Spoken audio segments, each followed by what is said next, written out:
Long live the royal house treasures of the Qing Palace. So we're here inside the Qing Dynasty Museum at the Forbidden City. I thought this was really cool. These are both over 1,200 years old, and this one's a carved wooden head of a bodhisattva from the Song Dynasty.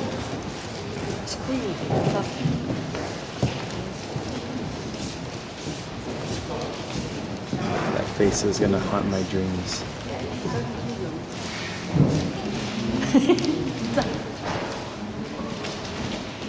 Awesome detail. Sweet. Let's see what else we got.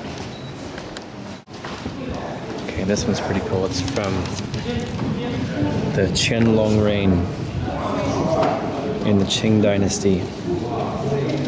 Transferring to heart jar with rose design. And check out this guy. That pot has got some serious detail. Talk about skill and being able to carve that into ceramic.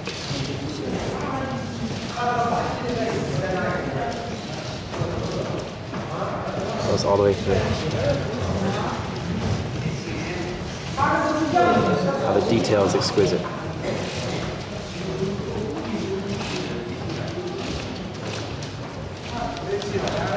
Awesome.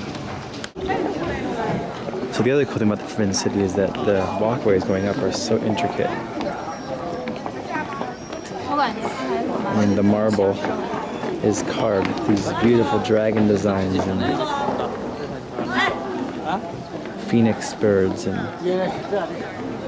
different animals like lions and snakes, antelopes and deers all chasing pearls of immortality, etc., etc. And each one of these halls of central harmony, halls of supreme harmony, etc., etc., they all have a lot of the original furniture arrangements and pieces of furniture that would have been used at the time. So pretty interesting.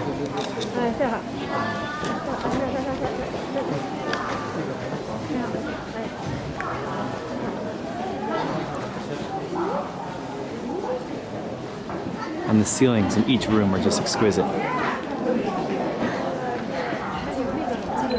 So we can zoom in on one.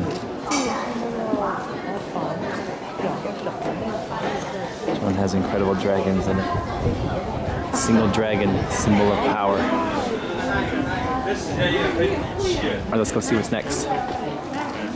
There are so many buildings at the Forbidden City that you can't even go into, so just the enormity of it is staggering when you walk out these doors.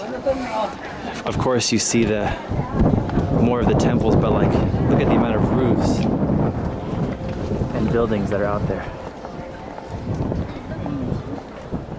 It's just so many. And they're all off limits to the public until 2020, when they're going to restore a bunch of the surrounding buildings and structures to the sides, and they're going to open it up in 2020 and turn it into museums. They have apparently 800,000 artifacts from the Ming and Qing dynasties they're going to showcase here at the Forbidden City starting in 2020. I'd love to go see that. It is so cold here. Oh my god. It is so cold. And that's getting close to the exit, but look at these temples in the background. And the Forbidden City really is an epic place. If you're gonna come here, you gotta budget at least like 4 or 5 hours, because it's got so much to see. Let's go downstairs and see what's next. So here we are outside the Qinqinggong, which is the Palace of Heavenly Purity, where the emperor conducted a lot of his political affairs. And this building has some really cool furniture inside, but the other cool thing about all these buildings is that as you walk around, there's great statues of turtles, and there's sundials where they tell the time, because apparently the emperor would learn the time before anybody else, and he would tell everybody else what time it was. And just really cool statues and structures, and the marble staircases and rails and banisters are incredible. There's an example of one of the sundials. So there's so much to see that you could spend so much time here. I really love to spend more time here, but I've been here already 3 times before, and it's freezing today. It's probably almost freezing, like about 32 degrees Fahrenheit. Right now the wind is channeled through this walkway of mine. It's blowing so much.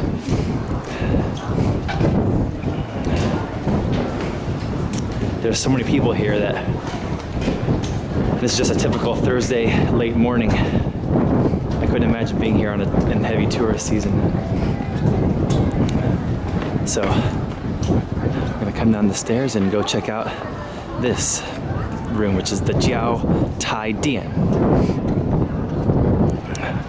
which is the Hall of Union and Peace.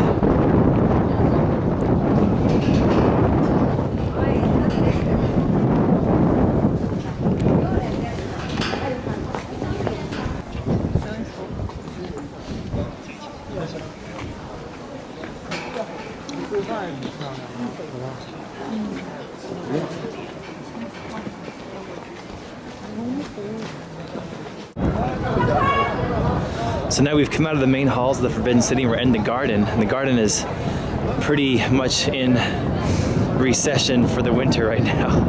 Everything has stopped growing and most of the beautiful trees and flowers have lost their leaves. But there's still some beautiful stuff. So we're gonna call this the end of our trip for the Forbidden City. After this, we walk out back to the street, and even the pathways here are really incredible. We're pointing out just great rocks. There are flowers and leaves and fish and different animals. So I really recommend coming to Forbidden City. You have to do it. It's one of the things you have to do. Great Wall, Forbidden City, Terracotta Warriors. You got to do if you're in China. And this would have been an amazing place to come and sit and reflect and meditate. And I guess as this girl poses, we'll call this our Forbidden City adventure. She climbs all over it next to the no climbing sign. Next to the no climbing sign? Yeah, that's China for you. Here, take it. So we're heading next to some markets, and we'll be at the Temple of Heaven. It's our next site. We'll see you there. Thanks for joining us at the Forbidden City. Everyone's climbing all over.